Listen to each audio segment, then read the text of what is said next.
राधे राधे दोस्तों। इससे जो पूर्व की हमने क्लास ली थी उसमें तत्व यौगिक और मिश्रण से संबंधित हमने एमसीक्यू की क्लासें नहीं ली थी, वहां थ्योरेटिकल क्लासों की बात हुई थी, इनसे संबंधित हमने थ्योरी पढ़ी थी। आज की जो हमारी क्लास रहेगी यह तत्व यौगिक और मिश्रण से संबंधित एमसीक्यू की क्लास रहेगी। इसके बाद हम जो जनरल साइंस है, सामान्य विज्ञान टॉपिक है रीट लेवल 1 का, इसमें भौतिकी से संबंधित चैप्टर शुरू होंगे जिसमें हम गति, बल और गति के नियम इनके बारे में बात करेंगे, जो हमारी नेक्स्ट क्लास रहेगी। आज हम तत्व यौगिक और मिश्रण के वस्तुनिष्ठ प्रश्नों से शुरुआत करते हैं। पहला प्रश्न हम देखते हैं, जल एक यौगिक है क्योंकि ए ऑप्शन है यह ठोस, द्रव, गैस तीनों रूपों में पाया जाता है। बी ऑप्शन है इसमें हाइड्रोजन व ऑक्सीजन होती है। सी ऑप्शन है यह रासायनिक साधनों द्वारा दो सरल पदार्थों में तोड़ा जा सकता है। और डी ऑप्शन है इसमें रासायनिक बंधों से जुड़े दो भिन्न क्या होते हैं, तत्व होते हैं। तो जो जल एक यौगिक है इसका सबसे सटीक उत्तर है इसमें रासायनिक बंधों से जुड़े जो भिन्न क्या होते हैं, तत्व होते हैं। जैसे H2O की बात करें तो इसमें हाइड्रोजन और ऑक्सीजन दो तत्व है जो रासायनिक रूप से या रासायनिक बंधों से एक दूसरे से जुड़े हुए हैं। और अगर ए ऑप्शन की बात करें तो जल जो है ठोस, द्रव, गैस तीनों ही रूपों में पाया जाता है, यह कथन भी इसका सही है।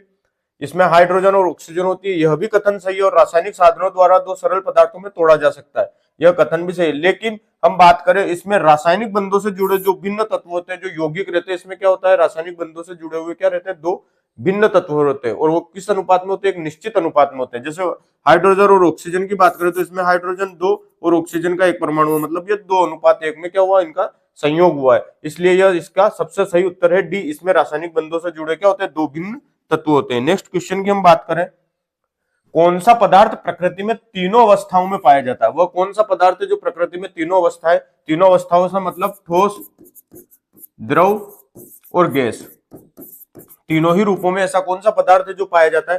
पहला ऑप्शन है NH3, दूसरा ऑप्शन है H2O2, तीसरा ऑप्शन है H2O और चौथा ऑप्शन है SO2।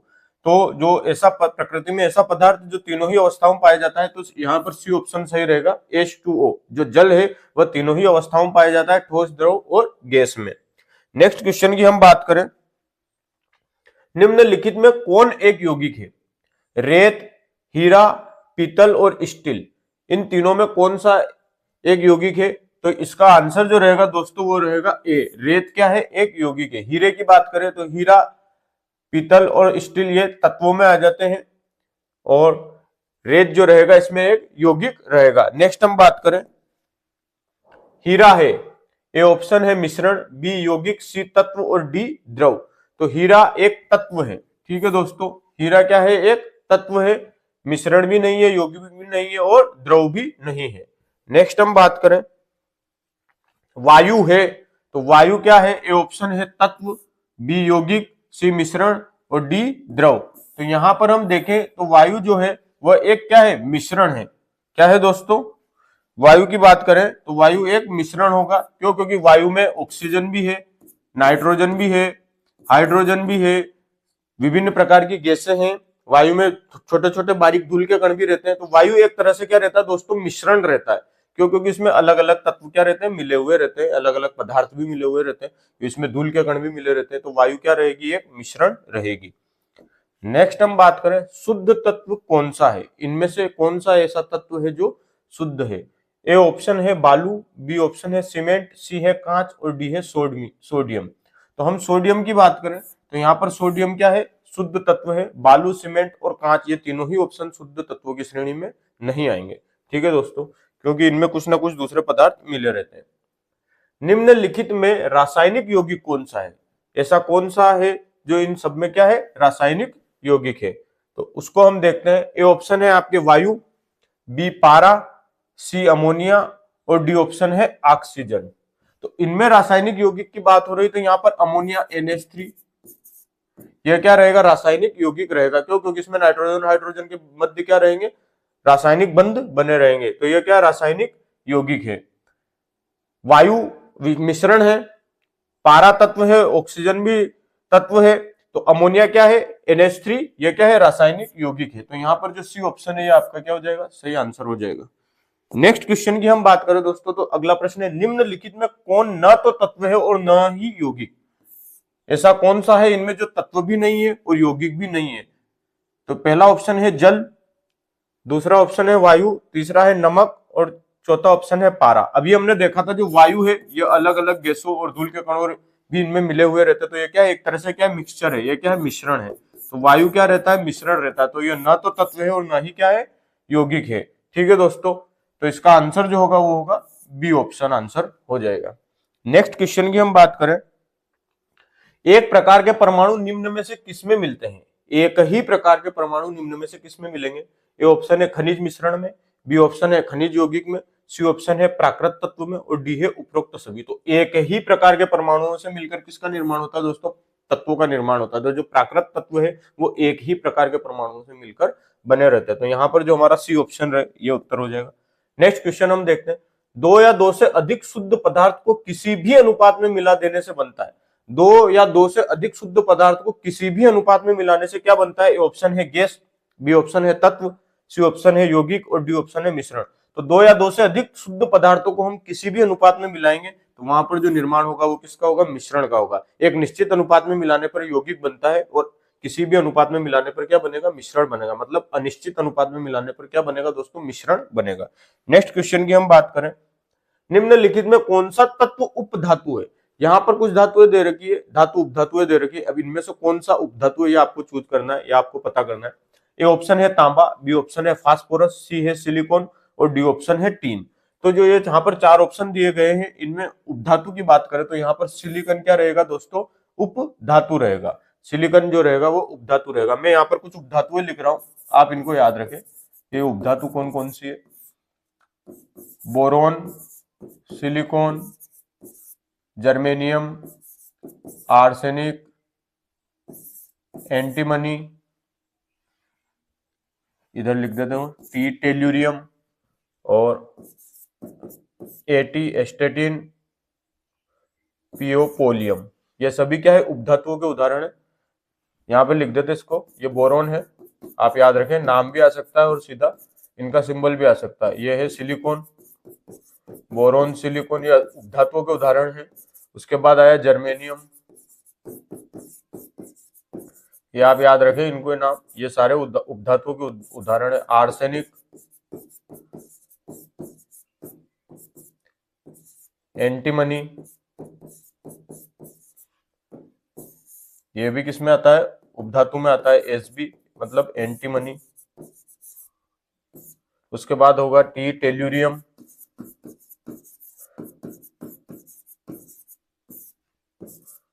एस्टेटिन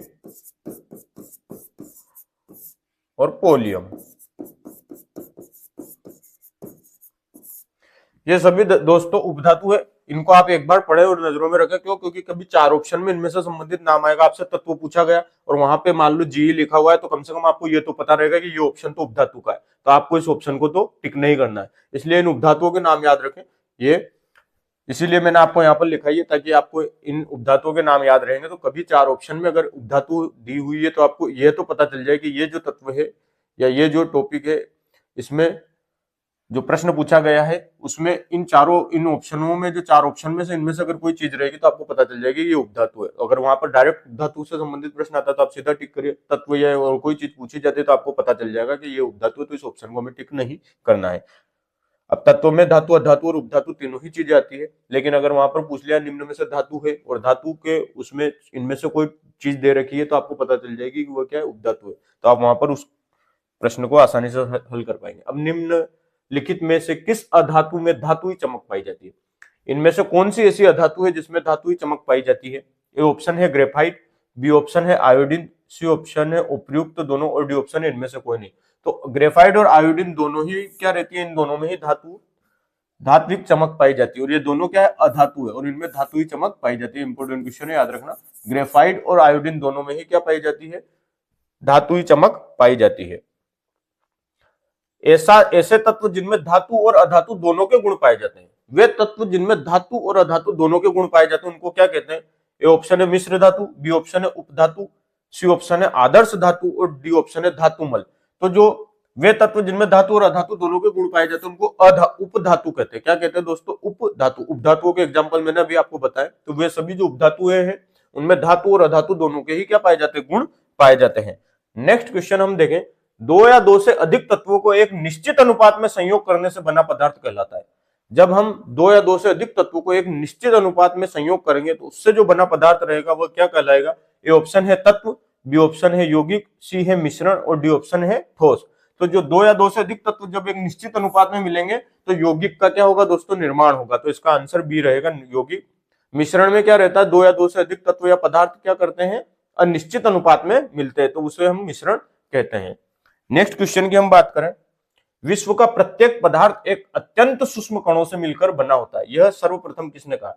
विश्व का जो प्रत्येक पदार्थ है वो अत्यंत सूक्ष्म कणों से मिलकर बना होता है। यह किसने कहा? ए ऑप्शन है रदरफोर्ड, बी डाल्टन, सी कणाद और डी है एवोगाड्रो। तो इसका जो आंसर रहेगा वह रहेगा कणाद। कणाद ने यह कथन कहा था कि विश्व का प्रत्येक पदार्थ अत्यंत सूक्ष्म कणों से मिलकर बना है। ठीक है दोस्तों। नेक्स्ट हम बात करें, निम्नलिखित में कौन धातु होते हुए भी विद्युत का क्या है? कुचालक है। ऐसा कौन है जो धातु होते हुए भी क्या रहता है? विद्युत का कुचालक है। सामान्य रूप से धातु विद्युत की सुचालक होती है, लेकिन एक ऐसा धातु जो विद्युत का कुचालक है हमें पता करना है। तो ए ऑप्शन है कापर, बी ऑप्शन है लेड, सी ऑप्शन है टीन और डी ऑप्शन है निकेल। तो यहां पर हम बात करें तो जो लेड है इसका क्या हो जाएगा? आंसर हो जाएगा लेड। ऐसा धातु है जो विद्युत का क्या है? कुचालक है। धातु होते हुए भी विद्युत का कुचालक है क्या? लेड। नेक्स्ट हम बात करें, निम्नलिखित में से कौन सा पदार्थ एक मिश्रण नहीं है? ऐसा कौन सा पदार्थ है जो मिश्रण नहीं है? ए ऑप्शन है कार्बन डाइऑक्साइड, बी ऑप्शन है वायु, सी ऑप्शन है मृदा और डी ऑप्शन है टीन। तो यहाँ पर जो कार्बन डाइऑक्साइड है दोस्तों ये क्या? मिश्रण नहीं है, जबकि वायु, मृदा और टीन तीनों ही क्या रहती है? मिश्रण रहती है। नेक्स्ट हम बात करें, विरंजक चूर्ण है, जो विरंजक चूर्ण है वह क्या है? ए ऑप्शन है तत्व, बी यौगिक, सी मिश्रण और डी क्या है? अपर रूप। तो यहां पर हम विरंजक चूर्ण की बात करें तो विरंजक चूर्ण जो रहेगा दोस्तों वो क्या रहेगा? यौगिक रहेगा। क्यों? क्योंकि विरंजक चूर्ण का एक रासायनिक सूत्र होगा। रासायनिक सूत्र होने से मतलब इसमें क्या रहेंगे? रासायनिक बंध रहेंगे, CaOCl2। अब हम नेक्स्ट बात करें, बारूद है। बारूद क्या है? ए ऑप्शन है तत्व, बी ऑप्शन है यौगिक, सी ऑप्शन है मिश्रण और डी ऑप्शन है द्रव। तो जो बारूद रहता है दोस्तों यह क्या रहता है? मिश्रण रहता है। बारूद में दोस्तों सल्फर, चारकोल और पोटेशियम नाइट्रेट मुख्य रूप से पाए जाते हैं। तो ये इनसे मिलकर बना रहेगा। तो अलग अलग पदार्थ है जो अनिश्चित अनुपात में मिले हैं तो इनको क्या कहेंगे? मिश्रण कहेंगे। तो बारूद में सल्फर, चारकोल, पोटेशियम नाइट्रेट ये मिल रहते हैं तो ये क्या रहता है? मिश्रण रहता है। याद रखें दोस्तों, बारूद मिश्रण का उदाहरण है। नेक्स्ट क्वेश्चन हम देखें, भूपर्पटी में सबसे अधिक मात्रा में पाया जाने वाला तत्व है। भूपर्पटी में ऐसा कौन सा तत्व है जो सबसे अधिक मात्रा में पाया जाता है? ए ऑप्शन है एल्यूमिनियम, बी ऑप्शन है ऑक्सीजन, सी ऑप्शन है लोहा और डी ऑप्शन है कैल्शियम। तो भूपर्पटी में सबसे अधिक मात्रा में पाया जाने वाला तत्व दोस्तों ऑक्सीजन है। तो यहाँ पर क्या आंसर हो जाएगा हमारा? ऑक्सीजन हमारा यहाँ पर आंसर क्या होगा? इसका सही आंसर होगा ऑक्सीजन। सर्वाधिक मात्रा में पाए जाने वाला तत्व, इस वाला तत्व पूछा है। अब नेक्स्ट क्वेश्चन देखो इसी से संबंधित, भूपर्पटी में सबसे अधिक मात्रा में पाए जाने वाला धातु तत्व। इससे पूर्व वाले क्वेश्चन में पूछा था तत्व, तो भूपर्पटी में सबसे अधिक मात्रा में पाए जाने वाला जब तत्व की बात होगी दोस्तों याद रखें, भूपर्पटी में सबसे अधिक मात्रा में पाए जाने वाले तत्व की बात होगी तो ऑक्सीजन उसका उत्तर रहेगा। और भूपर्पटी में सबसे अधिक मात्रा में पाए जाने वाले धातु तत्व की बात होगी तो वहां पर हम देखते हैं कौन सा ऑप्शन है। ए ऑप्शन है एल्यूमिनियम, बी ऑक्सीजन, सी लोहा और डी कैल्शियम। तो एल्यूमिनियम जो रहेगा वो भूपर्पटी में पाए जाने वाला सबसे अधिक अधातु नहीं होकर क्या है? धातु तत्व है। तो सबसे अधिक मात्रा में पाए जाने वाला धातु तत्व की बात होगी तो एल्यूमिनियम आएगा। और सबसे अधिक मात्रा में पाए जाने वाला तत्व की बात होगी भूपर्पटी में तो वहां पर क्या आएगा? ऑक्सीजन आएगा। तो इन दोनों चीजों को आप याद रखें कि भूपर्पटी में सबसे अधिक मात्रा में पाए जाने वाला तत्व तो ऑक्सीजन रहेगा और भूपर्पटी में सबसे अधिक मात्रा में पाया जाने वाला धातु तत्व जब आएगा तो वहां पर एल्यूमिनियम आंसर रहेगा। यहां पर जो एल्यूमिनियम है यह भूपर्पटी में सबसे अधिक मात्रा में पाए जाने वाला धातु तत्व है। इसके बाद धातु तत्वों की बात करें तो लोहा आता है और उसके बाद क्या आता है? कैल्शियम आता है। तो ये जो है भूपर्पटी में पाए जाने वाले तत्वों का क्रमांक भी आप देख ले, ये पहले नंबर पे आता है धातु तत्वों में, ये दूसरे नंबर पे आता है और ये तीसरे तत्वों में नंबर पे आता है। तो पहले, दूसरे, तीसरे नंबर पे ये धातु तत्वों में इनकी सीरीज है। और मात्र ये पूछा जाए भूपर्पटी में पाए जाने वाला सबसे अधिक मात्रा में पाए जाने वाला तत्व तो वहां पर ऑक्सीजन आपको आंसर देना है। सबसे भारी धातु है, सबसे भारी धातु की बात करें तो पहला ऑप्शन है प्लेटिनम, दूसरा है लिथियम, तीसरा है लोहा और चौथा है ओस्मियम। तो यहाँ पर आपको नाम पढ़ते हुए तो ऐसा लग रहा होगा लोहा सबसे भारी रहता है, तो लोहा आंसर होना चाहिए। लेकिन जो सबसे भारी धातु तत्व की बात करें या सबसे भारी धातु की बात करें तो वो जो ऑप्शन रहेगा आपका डी ऑप्शन इसमें सही रहेगा। ओस्मियम जो है सबसे भारी तत्व है, तो धातु तत्व है, तो ओस्मियम यहाँ पर आंसर हो गया। नेक्स्ट हम देखिए पहला ऑप्शन की बात करें प्लेटिनम, तो जो प्लेटिनम है ये तो कठोर होता है, प्लेटिनम सबसे क्या है कठोर धातु, सबसे कठोर धातु की बात होगी तो वहां पर प्लेटिनम आएगा। और अगर हल्की धातु की बात होगी तो लिथियम, जो लिथियम है दोस्तों ये क्या है हल्की धातु, तो सबसे हल्की धातु तो लिथियम है, सबसे कठोर धातु प्लेटिनम है, और सबसे भारी धातु की बात होगी तो भारी में क्या आएगा ओस्मियम आएगा। ये तीनों ही चीजें आपको एक साथ यहाँ पे क्लियर होगी। नेक्स्ट क्वेश्चन हम देखते हैं विद्युत की सर्वोत्तम चालक धातु, वह धातु जो विद्युत की सर्वोत्तम चालक है, ये ऑप्शन है लोहा, बी तांबा, सी चांदी और डी निकल। तो यहाँ पर जो विद्युत का सर्वोत्तम चालक धातु रहेगा तो उसमें आपका आंसर रहेगा दोस्तों सी चांदी। ये राजस्थान बोर्ड के कक्षा 10 के पेपर में भी आया था, विद्युत की सर्वोत्तम चालक धातु कौन सी है, तो वहां पर चांदी और तांबा और ऐसे एक दो ऑप्शन दे रखे थे, तो उसमें जो आपका आंसर रहेगा वो चांदी जो रहेगी विद्युत की क्या रहेगी सर्वोत्तम चालक रहेगी। नेक्स्ट हम बात करें जंग लगने पर लोहे का भार, ए ऑप्शन है घट जाता है, बी बढ़ जाता है, सी समान रहता है और डी इनमें से कोई नहीं। तो जब दोस्तों लोहे पर जंग लगती है तो लोहे का भार जो होता है दोस्तों वो क्या हो जाता है बढ़ जाता है, इस ऑप्शन को आप याद रखें। नेक्स्ट क्वेश्चन हम देखें सबसे हल्का तत्व, सबसे हल्का तत्व कौन सा है, ए ऑप्शन है ऑक्सीजन, बी हाइड्रोजन, सी ओस्मियम और डी क्या है लिथियम। तो जो सबसे हल्के तत्व की बात होगी तो यहां पर आंसर आएगा दोस्तों क्या बी ऑप्शन, सबसे हल्का तत्व क्या है हाइड्रोजन। सी जो बात करें ओस्मियम की, ओस्मियम जो रहेगा ये रहेगा दोस्तों सबसे भारी धातु तत्व, और यह लिथियम जो सबसे हल्की धातु तत्व। अब यहां पर प्रश्न कंफ्यूजन होने वाला है, इसमें आपके किस प्रकार से आप इसका आंसर दें। सबसे हल्का तत्व मैक्सिमम के दिमाग में लिथियम रहता है, हल्की धातु तत्व में लिथियम आता है, लेकिन यहाँ पर तत्व पूछा है धातु तत्व नहीं पूछा है। सबसे हल्का धातु तत्व पूछते तो यहाँ लिथियम आप आंसर देते, लेकिन यहाँ पूछा है सबसे हल्का तत्व, तो हाइड्रोजन है वो सबसे हल्का तत्व है। आप इन्हीं प्रश्नों में फंसोगे अगर वहां पर ऑप्शन में अगर इस प्रकार से ऑप्शन दे दिए या प्रश्न इस प्रकार से पूछा गया। प्रश्न कितना सीधा है, सबसे हल्का तत्व है, जिसको पता है हाइड्रोजन वो झट से टिक करके आगे निकल जाएगा। लेकिन हल्की धातु तत्व में लिथियम आता है, तो सबसे हल्का तत्व हाइड्रोजन है, लेकिन सबसे हल्का धातु तत्व की बात होगी तो वहां लिथियम होगा, क्या होगा लिथियम। ठीक है दोस्तों, तो सबसे हल्का धातु तत्व लिथियम है, सबसे हल्का तत्व क्या रहेगा हाइड्रोजन रहेगा। ठीक है, तो इस ऑप्शन को या इस प्रश्न को भी आप याद रखें और ये भी नोट कर लें कि सबसे हल्के तत्व की जब बात होगी तो हाइड्रोजन में आंसर देना है, और सबसे हल्की धातु तत्व की बात होगी तो हम वहां पर लिथियम आंसर देंगे, और भारी धातु तत्व की बात होगी तो वहां पर ओस्मियम आंसर रहेगा।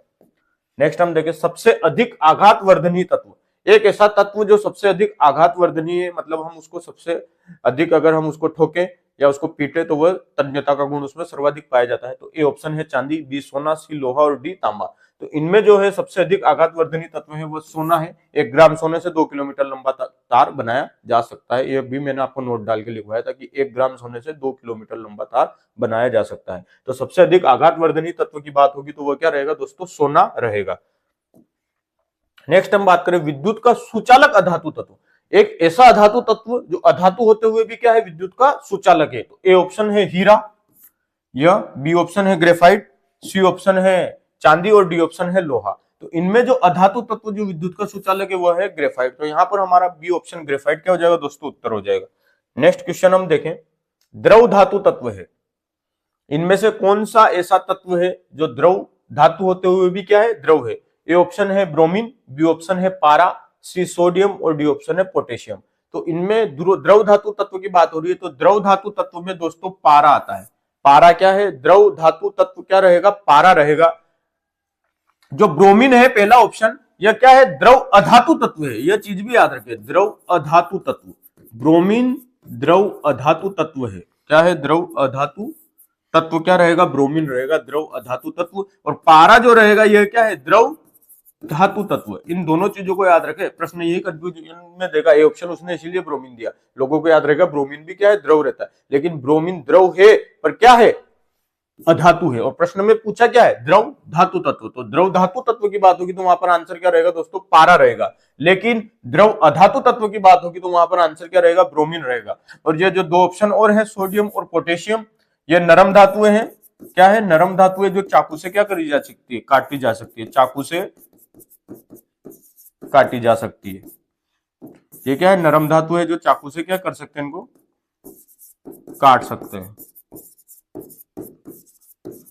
तो सोडियम पोटेशियम तो नरम धातु होगी, पारा द्रव धातु तत्व है, और ब्रोमीन क्या है, द्रव अधातु तत्व है। ये इंपॉर्टेंट चीज है, याद रखना। नेक्स्ट क्वेश्चन हम देखें, मानव शरीर में सर्वाधिक मात्रा में पाया जाने वाला तत्व, जो मानव का शरीर है उसमें सबसे अधिक कौन सा तत्व है जो पाया जाता है।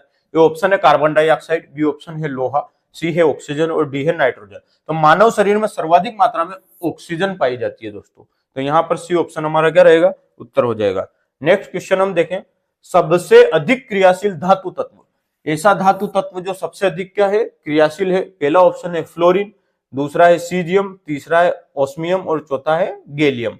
तो हम यहां पर बात करें सबसे अधिक क्रियाशील धातु तत्व की, जो सीजियम है, यह सीजियम, यह क्या रहता है, सबसे अधिक क्रियाशील धातु तत्व रहता है। यहां पर क्या हो रही है, धातु तत्व है, क्या है, धातु तत्व सबसे अधिक क्या है, क्रियाशील, सबसे अधिक क्रियाशील। अब ए ऑप्शन की बात करें, फ्लोरीन, फ्लोरीन सबसे अधिक क्रियाशील अधातु तत्व है। क्या है, अधातु तत्व। फ्लोरीन क्या है, अधातु तत्व है, लेकिन है क्या, सबसे अधिक क्रियाशील। अब यहां पर प्रश्न आया है सबसे अधिक क्रियाशील धातु तत्व की बात हुई तो सीजियम उत्तर हुआ।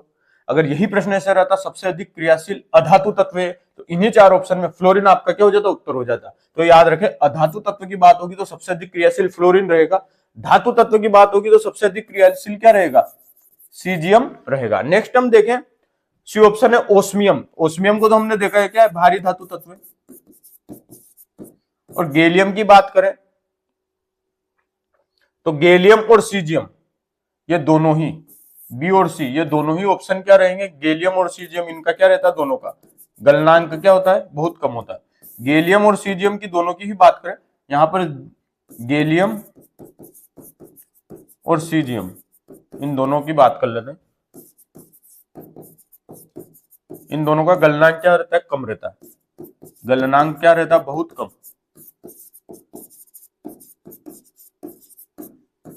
ये हथेली पर भी पिघल जाती है, ये दोनों धातुएं क्या है, हथेली पर भी पिघल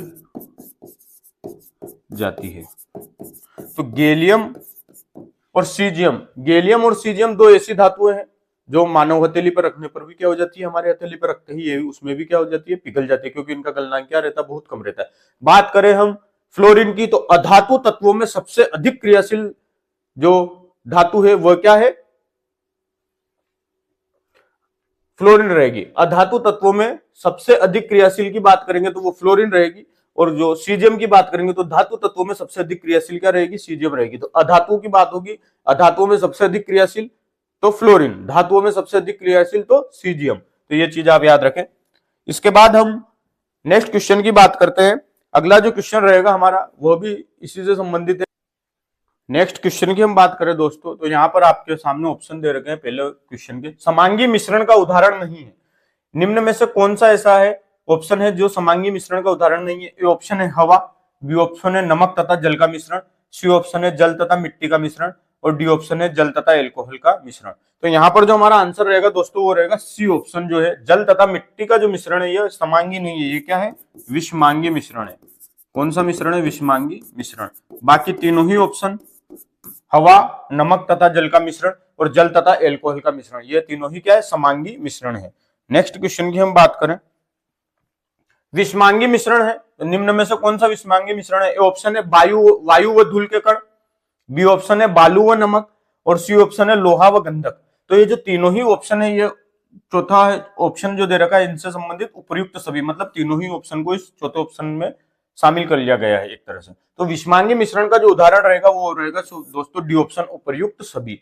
वायु व धूल के कण, बालू व नमक और लोहा व गंधक, ये तीनों ही क्या के उदाहरण है, विषमांगी मिश्रण के उदाहरण है। याद रखें इन उदाहरणों को। अपकेंद्रण, जिसको हम इंग्लिश में सेंट्रीफ्यूगेशन कहते हैं, का उदाहरण है। अपकेंद्रण का उदाहरण क्या है? ये ऑप्शन है दही से मक्खन व छाछ को पृथक करना। दही से मक्खन व छाछ को पृथक करना अपकेंद्रण का उदाहरण है। बी ऑप्शन है रक्त व मूत्र की जांच करना। सी ऑप्शन है तेल व जल के मिश्रण को पृथक करना। तो ये जो तीनों ही ऑप्शन है दोस्तों, यहाँ पर इनमें हम देखें कौन से ऐसे ऑप्शन है जो अपकेंद्रण का उदाहरण है। और चौथा ऑप्शन आपको दे रखा है ए व बी दोनों। ए ऑप्शन है दही से मक्खन व छाछ को पृथक करना और डी रक्त से मूत्र की जांच करना। तो यहां पर अपकेंद्रण के उदाहरण की बात करें तो जो ऑप्शन डी रहेगा ए व बी दोनों, ये दोनों ही अपकेंद्रण के उदाहरण है। तेल व जल के मिश्रण को पृथक करना, तेल व जल के मिश्रण को जो पृथक करेंगे यह पृथक्करण विधि द्वारा होता है। कौन सी विधि द्वारा? पृथक्करण विधि द्वारा होता है। जबकि ये दोनों ही ऑप्शन किसका उदाहरण है? अपकेंद्रण का।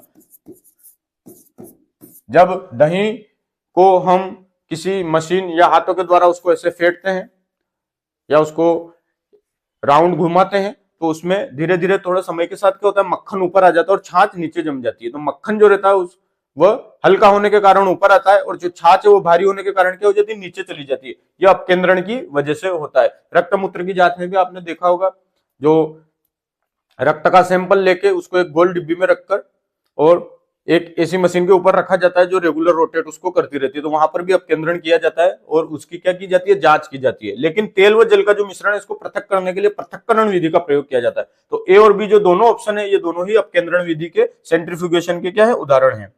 नेक्स्ट हम बात करें नमक व नौसादर के मिश्रण को किस विधि द्वारा पृथक किया जाता है। जो नमक और नौसादर का मिश्रण है इसे किस विधि द्वारा पृथक किया जाता है? ए ऑप्शन है आसवन, बी ऑप्शन है पृथक्करण, सी ऑप्शन है ऊर्ध्वपातन और डी ऑप्शन है रवाकरण। तो जो सी ऑप्शन है ऊर्ध्वपातन, इसके द्वारा हम नमक और नौसादर के मिश्रण को क्या करते हैं दोस्तों, पृथक करते हैं। तो इसका आंसर जो रहेगा सी ऑप्शन रहेगा। जो रवाकरण है इसको हम क्रिस्टलीकरण भी कहते हैं, इसीलिए मैंने इसका नाम यहाँ पर रवाकरण रखा ताकि कभी रवाकरण के नाम से वहां पर प्रश्न आ जाए तो आप कंफ्यूज नहीं, ये कौन सी विधि है, इसको क्रिस्टलीकरण भी कहते हैं। जो रवाकरण है ये क्रिस्टलीकरण को विधि का ही एक अलग नाम है, क्रिस्टलीकरण। जो रवाकरण है इसको क्रिस्टलीकरण भी कहते हैं। तो हमारा जो आंसर रहेगा वो क्या रहेगा, ऊर्ध्वपातन रहेगा। नमक व नौसादर के मिश्रण को इस विधि द्वारा पृथक किया जाता है। तो ऊर्ध्वपातन विधि में क्या किया जाता है, उन ठोसों को या उस मिश्रण को पृथक किया जाता है जिसमें ऐसा ठोस उपस्थित हो जिसको गर्म करने पर वह सीधा ठोस से किसमें परिवर्तित हो जाए, गैस में परिवर्तित हो जाए। तो ऊर्ध्वपातन विधि इसी पर निर्भर करती है। वे पदार्थ जो ठोस से सीधे गैस में परिवर्तित हो जाते हैं वहां पर ऊर्ध्वपातन विधि का प्रयोग किया जाता है। ठीक है, ठोस से सीधे किस में परिवर्तित हो जाएंगे, गैस में, गर्म करने पर। और गैस को अगर ठंडा करेंगे तो वापस किस में परिवर्तित हो जाएंगे, ठोस में परिवर्तित हो जाएंगे। तो नमक और नौसादर का मिश्रण ऊर्ध्वपातन विधि द्वारा पृथक किया जाता है। नेक्स्ट हम बात करें, जब मिश्रण के द्रवों के क्वथनांकों में अंतर क्या हो, अधिक हो। जब दो मिश्रण है उनके द्रवों में जो क्वथनांक है उनका अंतर क्या है, अधिक हो, तो पृथक्करण की किस विधि का प्रयोग किया जाता है। तो ए ऑप्शन है प्रभाजी आसवन, बी ऑप्शन है आसवन, सी है अवसादन और डी ऑप्शन है निष्पावन। तो यहां पर हम देखें जब मिश्रण के द्रवों में क्वथनांकों में अंतर अधिक हो तो वहां पर आसवन विधि का प्रयोग किया जाता है। ठीक है दोस्तों, याद रखें जब मिश्रण के जो दो द्रव है, किसी मिश्रण में मिले हुए दो द्रव है, उनके क्वथनांकों में अंतर ज्यादा रहेगा तो वहां पर आसवन विधि का प्रयोग किया जाएगा। नेक्स्ट क्वेश्चन की बात करें, वर्ण लेखन या क्रोमेटोग्राफी विधि का प्रयोग किया जाता है। ये ऑप्शन है प्राकृतिक रंगों से पिगमेंट को पृथक करने में, बी ऑप्शन है रक्त से नशीले पदार्थों को पृथक करने में, सी ऑप्शन है डाई के रंगों को पृथक करने में और डी ऑप्शन है उपरोक्त सभी। तो वर्ण लेखन विधि का प्रयोग इन तीनों ही कार्यों में किया जाता है। तो यहाँ पर जो आएगा वो डी ऑप्शन आपका उपरोक्त सभी आंसर रहेगा। प्राकृतिक रंगों से पिगमेंट को पृथक करने में, रक्त से नशीले पदार्थों को पृथक करने में और डाई के रंगों को पृथक करने में। तीनों ही उदाहरणों को याद रखें, इनका नाम देकर भी पूछ सकते हैं कि डाई के रंगों को पृथक करने में किस विधि का प्रयोग किया जाता है। तो वहां पर आपको वर्ण लेखन या क्रोमेटोग्राफी याद रखना है। कभी वर्ण लेखन नाम में भी कंफ्यूजन हो जाए तो आप इंग्लिश में भी एक बार देखें, क्रोमेटोग्राफी वहां पर यही लिखा रहेगा। तो वर्ण लेखन विधि में डाई के रंगों को पृथक किया जाता है, रक्त से नशीले पदार्थों को पृथक किया जाता है। तो ये ऑप्शन आप याद रखें, इन तीनों ही ऑप्शन को इसलिए मैंने एक साथ लिया। नेक्स्ट हम बात करते हैं, वे पदार्थ जो अपने क्वथनांक पर अपघटित हो जाते हैं, वे पदार्थ जो अपने क्वथनांक पर क्या हो जाते हैं, अपघटित हो जाते हैं, के पृथक्करण के लिए किस विधि का प्रयोग किया जाता है। ए ऑप्शन है आसवन, बी ऑप्शन है भाप आसवन, सी ऑप्शन है प्रभाजी आसवन और डी ऑप्शन है क्रिस्टलीकरण। तो वे पदार्थ जो अपने क्वथनांकों पर अपघटित हो जाते हैं उनके लिए कौन सी विधि, भाप आसवन विधि का प्रयोग किया जाता है। आसवन, भाप आसवन और प्रभाजी आसवन, ये तीनों तीन विधियां है। इन तीनों विधियों का अंतर आप याद रखें। आसवन विधि में वे वह मिश्रण जिनमें द्रवों के क्वथनांकों में अंतर क्या हो, अधिक हो, वहां पर आसवन। और जहां पर द्रवों के क्वथनांक पर, द्रव अपने क्वथनांक पर क्या हो जाते हैं, अपघटित हो जाते हैं, या जो पदार्थ मिश्रण में वो अपने क्वथनांक पर क्या हो जाते हैं, अपघटित हो जाते हैं, तो वहां पर भाप आसवन।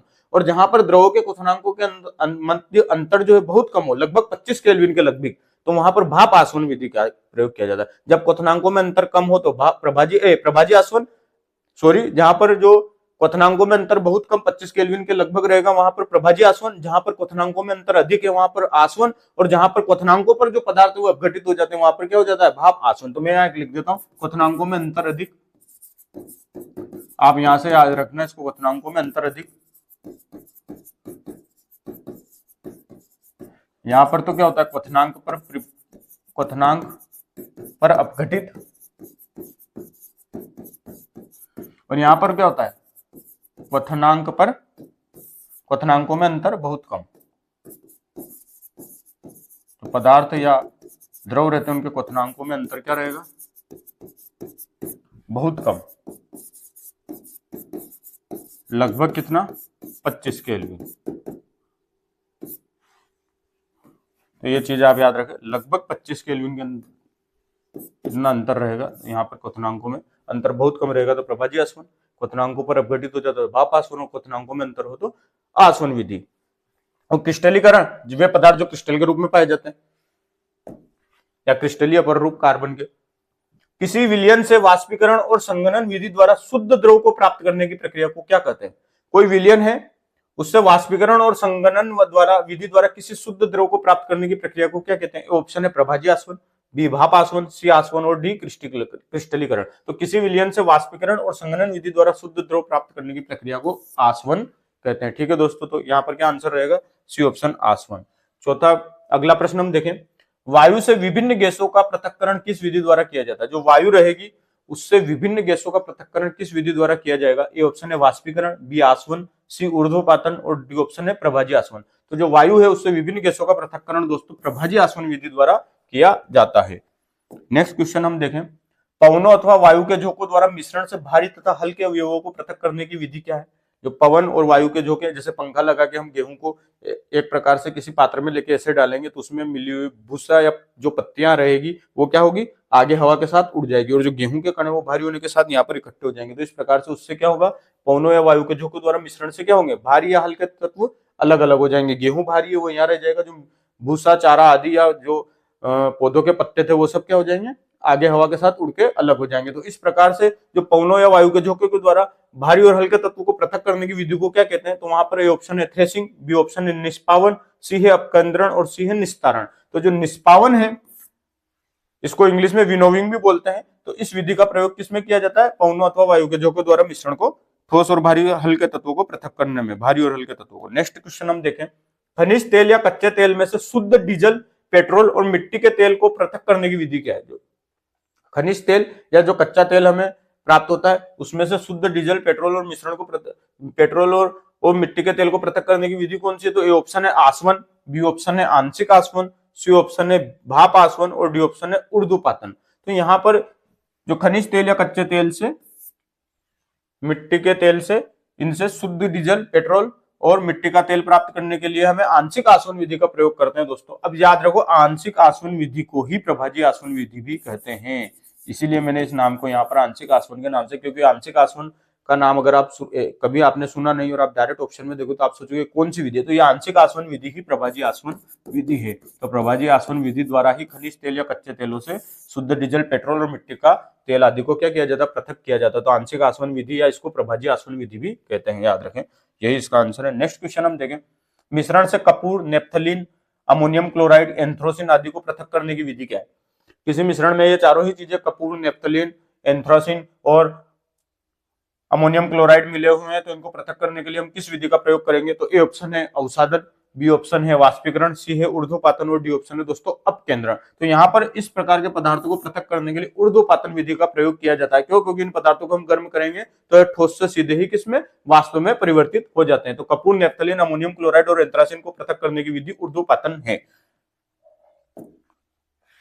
यहाँ पृथक करने की विधि से मतलब ये इन चारों को मिला के पृथक करने की विधि नहीं है, जैसे कपूर के साथ कोई और पदार्थ मिला हुआ है वह बात हो रही है। नेफ्थलीन, अमोनियम क्लोराइड और एंथ्रोसिन ये चारों ही ऐसे पदार्थ है जिनको अगर हम गर्म करेंगे तो ये सीधे ही ठोस से किसमें, वाष्प में परिवर्तित हो जाएंगे। तो इन चारों पदार्थों के साथ मतलब कपूर के साथ कोई ऐसा पदार्थ मिला हुआ है, अन्य पदार्थ जैसे रेत मिली हुई है, तो हम उसको गर्म करेंगे तो कपूर क्या रहेगी, वहां से अलग हो जाएगी। तो यहाँ पर ऊर्ध्वपातन विधि का प्रयोग किया जाएगा। तो इन पदार्थों को पृथक करने के लिए ऊर्ध्वपातन विधि का प्रयोग किया जाता है। नेक्स्ट हम बात करें समांगी मिश्रण का उदाहरण है पीतल, कांसा, स्टेनलेस स्टील और उपर्युक्त सभी। तो ऐसा कौन सा मिश्रण है जो समांगी मिश्रण का उदाहरण है? तो दोस्तों पीतल, कांसा और स्टेनलेस स्टील ये तीनों ही क्या है, समांगी मिश्रण का उदाहरण है। तो यहाँ पर डी ऑप्शन उपर्युक्त सभी क्या हो जाएगा, आंसर हो जाएगा। कांस्य के घटक कौन है? कांस्य जो धातु है उसमें मिश्र धातु है, इसमें कौन कौन से घटक पाए जाते हैं? ए ऑप्शन है कॉपर जिंक, बी है लेड और टिन, सी ऑप्शन है एल्यूमिनियम कॉपर मैग्नीशियम और मैग्नीज, एल्यूमिनियम कॉपर मैग्नीज और मैग्नीशियम, डी ऑप्शन है कॉपर व टिन। अब हम बात करें कांस्य के घटक कौन कौन से, तो यहाँ पर जो कांस्य के घटक आएंगे वो है कॉपर और टिन। जो कांस्य है दोस्तों इसकी भी याद रखें, ये जो कांस्य रहता है ये प्रथम मानव निर्मित धातु है, मानव निर्मित प्रथम धातु, मानव निर्मित प्रथम मिश्र धातु लिख दो, धातु लिख दो मिश्र धातु। कांस्य क्या है, मानव निर्मित प्रथम मिश्र धातु, और कांस्य के अंदर क्या मिलेगा, कॉपर और टिन मिलेगा। ए ऑप्शन कॉपर और जिंक की बात करें तो कॉपर और जिंक जो रहता है दोस्तों पीतल में रहता है। अगर यहाँ पर कांस्य के घटक की जगह पीतल का घटक रहता है तो हम ए ऑप्शन यहाँ पर क्या लगाते हैं, आंसर लगाते हैं। लेड और टिन, लेड और टिन की बात करें पीतल, पीतल, तो कॉपर और जिंक पीतल में रहेगा। लेड और टिन की बात करें तो लेड और टिन जो रहता है दोस्तों ये टांका, जिसको हमने क्या बोला था, सोल्डर, सोल्डरिंग का काम जो करते हैं, तारों को आपस में जोड़ने के लिए छोटे छोटे जो माइक्रोचिपें रहती है या मदरबोर्ड जो मोबाइल के रहते हैं उनमें जो तार या इस प्रकार से जुड़े रहते हैं तो वो सोल्डरिंग के द्वारा ही जुड़े रहते हैं। अब हम बात करें एल्यूमिनियम, कॉपर, मैग्नीशियम और मैग्नीज और मैग्नीशियम, ये चारों किस में मिलते हैं? तो ये जो चारों मिलेंगे ड्यूरामिलिन, ड्यूरालिमिन, यह भी एक मिश्र धातु है। तो इसमें ये चारों ड्यूरालिमिन में ये चारों मिलेंगे। टांका या सोल्डर में लेड और टिन मिलेंगे। कॉपर और टिन की बात करें तो ये किसमें मिलेंगे, कांस्य में मिलेंगे। और पीतल, कॉपर और जिंक से क्या मिलता है, पीतल बनता है। यहाँ पर परसेंटेज मैंने लिखी नहीं है, परसेंट को बस आपको ध्यान रखना क्योंकि थोड़ी सी हल्की सी ऊपर नीचे रहती है, ये मैंने आपको थ्योरेटिकल क्लास में पढ़ाई थी। बाकी आपके प्रश्न शायद इसी तरीके से आएगा, जैसे कांस्य के घटक है तो उसमें आपको धातु दे देगी, कांस्य में कौन कौन सी धातुएं मिलती है। तो ये तो आप इनको 2-4 बार पढ़ेंगे, जो थ्योरेटिकल क्लास में मैंने आपको इन सब धातुओं में कौन कौन से घटक मिलते हैं वो बता देते हैं। यहाँ पर अगर आपको कोई नई धातु मिलती है तो आप इसको वहां पर ऐड करते जाए, जैसे ड्यूरालिमिन मैंने शायद वहां नहीं लिखा था तो आप लिमिन को आप वहां पर क्या करें, ऐड करें। तो ड्यूरालिमिन आप वहां ऐड करें जिसमें एल्यूमिनियम, कॉपर, मैग्नीज और मैग्नीशियम चारों ही मिलते हैं। आपके नोट्स में इस चीज को ऐड कर लें। नेक्स्ट बात करें गन धातु के घटक कौन कौन से, तो गन धातु में कौन कौन से घटक आते हैं? ए ऑप्शन है तांबा, टिन, जस्ता, बी ऑप्शन है तांबा, जस्ता, निकल, सी ऑप्शन है तांबा, एल्यूमिनियम, डी ऑप्शन है लोहा, एल्यूमिनियम, निकल व कोबाल्ट। तो गन धातु की बात करें तो दोस्तों गन धातु में तांबा, टिन और जस्ता ये तीनों ही गन धातुओं में पाई जाती है। अब बी ऑप्शन की बात करें तांबा, जस्ता और निकल, तो तांबा, जस्ता और निकल जो है ये किसमें मिलेगी, जर्मन सिल्वर में। तो यह किसका उदाहरण है, बी ऑप्शन। बी ऑप्शन जो है दोस्तों तांबा, जस्ता और निकल ये तीनों जर्मन सिल्वर में मिलती है। तांबा, टीन और जस्ता गन धातु की बात हो रही है तो ए ऑप्शन यहाँ पर रहेगा। अब सी ऑप्शन की बात करें तांबा और एल्यूमिनियम, इसको कृत्रिम सोना कहते हैं। क्या कहते हैं, कृत्रिम सोना। अगर तांबा और एल्यूमिनियम मिल रहे हैं तो ये क्या है, कृत्रिम सोना। तो कृत्रिम सोना के घटक है तांबा और एल्यूमिनियम। जर्मन सिल्वर के घटक है तांबा, जस्ता और निकल। और तांबा, टीन और जस्ता किसके, गन धातु के ये है। अब बात करें लोहा, एल्यूमिनियम, निकल और कोबाल्ट, ये जो है एल्किनो के घटक है। किसके, एल्किनो के। तो एल्किनो के घटक की बात करें तो लोहा, एल्यूमिनियम, निकल और कोबाल्ट ये किसमें आएंगे, एल्किनो के घटक में आएंगे। यहाँ पर आप देखें कुछ नई चीज मिली है तो इनको नोट्स में ऐड करें। नाइक्रोम के घटक कौन कौन से? अब बात करें नाइक्रोम में कौन कौन से घटक आते हैं। पहला ऑप्शन है कैडमियम, टीन, सीसा और बिस्मिथ। बी ऑप्शन है निकल, लोहा और क्रोमियम। सी ऑप्शन है निकल, लोहा और कार्बन। डी ऑप्शन है मैग्नीज, लोहा और कार्बन। तो जो निकल की बात होती है दोस्तों तो निकल में, नाइक्रोम की बात होगी तो नाइक्रोम में निकल, लोहा और क्रोमियम मुख्य रूप से ये तीनों ही पाए जाते हैं। कहीं कहीं मैग्नीज भी दिया हुआ रहता है लेकिन मेन रूप से निकल, लोहा और क्रोमियम मुख्य रूप से ये तीनों ही पाए जाएंगे, निकल, लोहा और क्रोमियम। तो नाइक्रोम के घटक में इन तीनों की बात होगी। अब ए ऑप्शन देखते हैं, ए ऑप्शन की बात करते हैं। कैडमियम, टीन, सीसा और बिस्मिथ। कैडमियम, टीन, सीसा और बिस्मिथ ये चारों ही वुड्स धातु में आते हैं। किसमें, वुड्स धातु। तो वुड्स धातु के घटक है। कैडमियम, टिन, सीसा और बिस्मिथ, ये किसके वुड्स धातु के घटक है। अब बात करें निकल, लोहा और कार्बन। जब निकल, लोहा और कार्बन की बात होगी तो ये निकल स्टील है। कौन सा स्टील है? निकल स्टील।